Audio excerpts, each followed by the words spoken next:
Which book you want to read? That one. What was it called?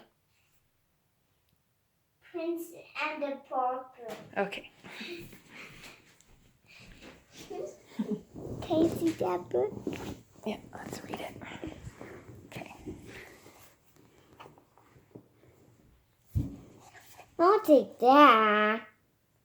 Then like what? Both. If I can. Okay. Here, let's read this. The Prince and the Pauper. I will look. I am holding my camera. I can't. Oh. Fine. You wanted me to make a video, right? Okay. Yeah. This is Disney's The Prince and the Pauper.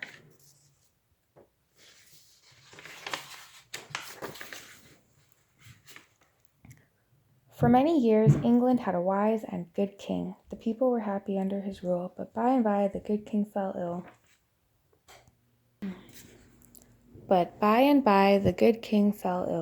Soon the greedy captain of the guard, Captain Pete, saw his chance to rob and terrorize the people. Without firewood to heat their simple homes and enough food to eat, people suffered terribly throughout the land. It seemed that no one could save the kingdom from the thieving Captain Pete, until one day. What's going to happen, Lincoln? What? What's going to happen? I don't know. Let's keep reading. Kindling, fresh kindling, called Mickey. Beside him, Goofy shouted, "Get your snow cones here, Plain and Rock and Twig." The two friends were hungry and cold too, but they tried to make the best of things. Suddenly, a coach full of Captain Pete's soldiers spun around a corner, spraying snow in Mickey's and Goofy's faces. Mickey's dog Pluto shook the snow from his snout and took off after them. What's going to happen? I don't know. Mikey chased Pluto all the way to the castle. When one of Pete's guards caught sight of Mickey, he bowed so low that his nose almost touched the ground.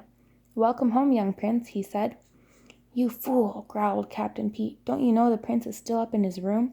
He grabbed Mickey and was about to throw him out when the prince called down to Captain Pete, "That is no way to treat one of my subjects. Unhand the lad and send him up to me."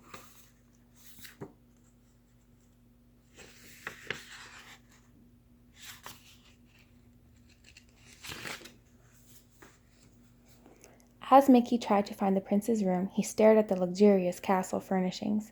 He was so busy looking around that he forgot to watch where he was going. With a loud crash, he stumbled into several suits of armor. Just then the prince appeared. He was about to greet Mickey when the helmets toppled onto each of their heads. Look at that. What happened, Lincoln? I don't know. Where did their faces go? I don't know where they go. The helmets went right on their heads. Mickey and the prince pulled off their helmets and gasped. "You look just like me," cried Mickey. "No, no, no," cried the prince. "You mean you look just like me. Exactly like me." Then the prince had an idea. "I could take your place for just one day. I'm tired of being a prince," he said. "I'm tired of studying and fencing and never having time for myself. I'd like to see what's going on outside these castle walls." Do they look the same? No, but this one has blue and this one has red. Oh, yeah, that's true. But look, their faces, they look the same, right? Yeah, but... Let's turn the page. This is hard to do with one hand. Thank you.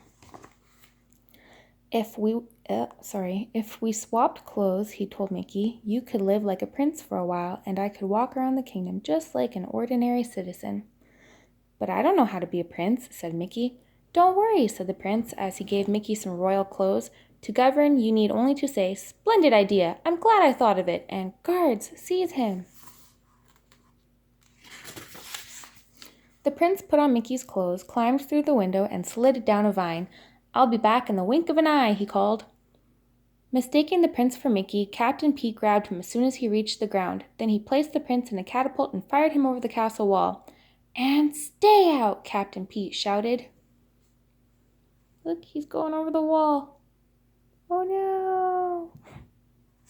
Where's this guy? That is Captain Pete. So why is he scary? because he's supposed to be guarding the castle. I can't turn the page. Okay. The prince landed on his face in the snow, and Goofy and Pluto ran over to help him up. As soon as Pluto sniffed the prince, he knew it wasn't his master Mickey, so Pluto trotted off to the castle gate to wait for the real Mickey. "Gorsh, Mickey," cried Goofy, "you shouldn't jump over walls and land on your head like that. You could get hurt." Of course, the prince had no idea who Goofy was. "I'm Goofy, remember?" said Mickey's friend. "So I see, my good man," the prince mumbled, "but I really must be going. Ta-ta!" Now Goofy was really confused. Mickey had certainly never talked this way before. Once the prince managed to get away from Goofy, he began to enjoy his new surroundings. "What a nice little place," he said to himself. "I really must try to come here more often." He's walking in the snow. Oh.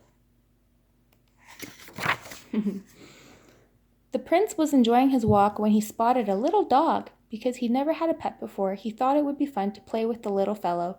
But the little dog had bigger friends who thought chasing the prince was even more fun. Oh no! But look at the cute little puppy. Aw. What's this? He's twirling the stick, trying to play with the little puppy, but then these big dogs are chasing him away. Oh no. Back at the castle, Mickey was quickly becoming bored with the life of a prince. He didn't like spending his day taking all those lessons, not when he could be eating instead. Ooh, he's hungry. Oh.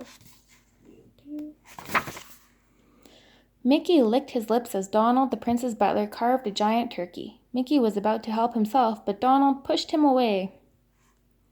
Your Highness," said Donald. "Not yet. Remember, I have to taste test it first." "What if one of your enemies is trying to poison you?" Oh, sorry, it said I have to taste it first. "What enemies?" asked Mickey, but Donald didn't answer. His mouth was too full, and before Mickey could get a taste, Donald gobbled up everything on the platter.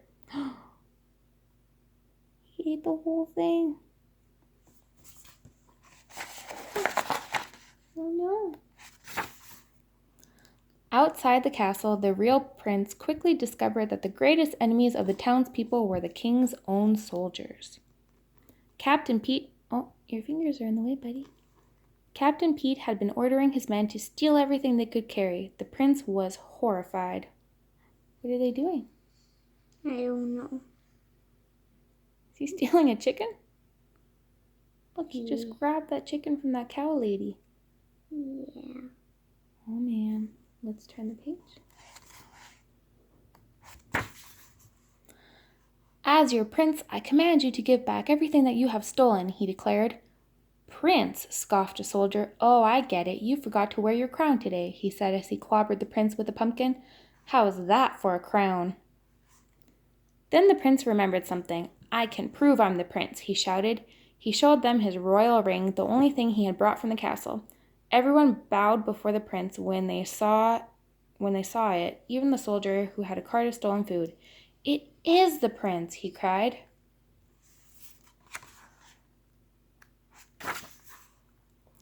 The prince quickly took charge of the food and began to give it back to the hungry people. He handed out loaves of bread and chickens, sausages and hams until all the food had been returned. "Hooray for the prince!" shouted the happy crowd. Not everybody was happy about the prince's kindness, least of all Captain Pete's spies, who ran off to tell him about what the prince was up to. Pete quickly found the prince and had him thrown into the castle dungeon. Uh-oh. He's in trouble.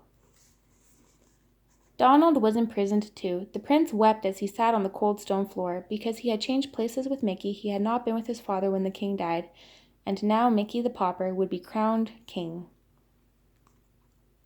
Suddenly, there was the sound of heavy footsteps. Donald and the prince peered through the cell door to see a tall, dark figure coming toward them. He was carrying a very sharp axe. "It's the royal executioner," gasped Donald. "Captain Pete must have sent him."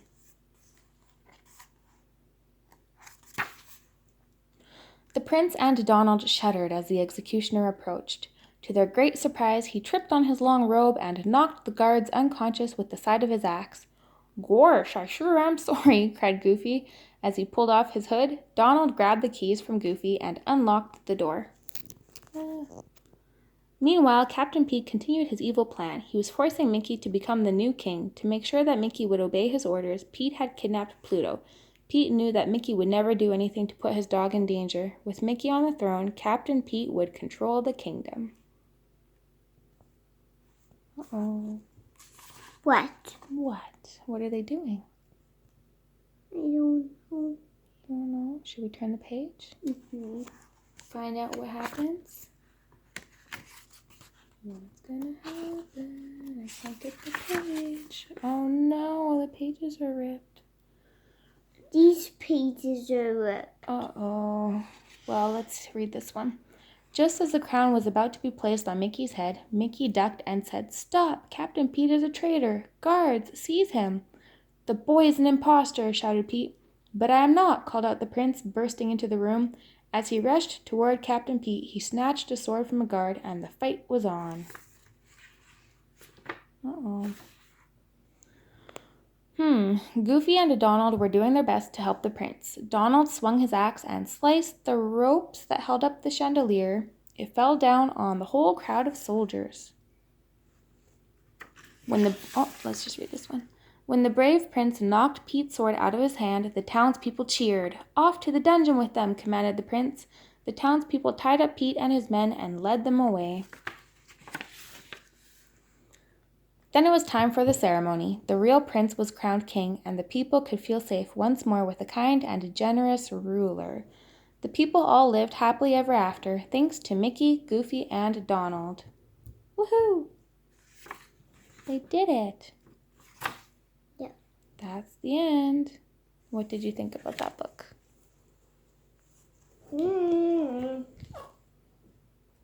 Did you like it? Yeah. What was your favorite part? I don't know. You don't know? But look what this one is. How old are you? 3. This is 3. Show me. That's 2. 3. Okay. Okay. And Ryan too. And Ryan too. You really need to stop licking your lips. Okay, say bye. Bye.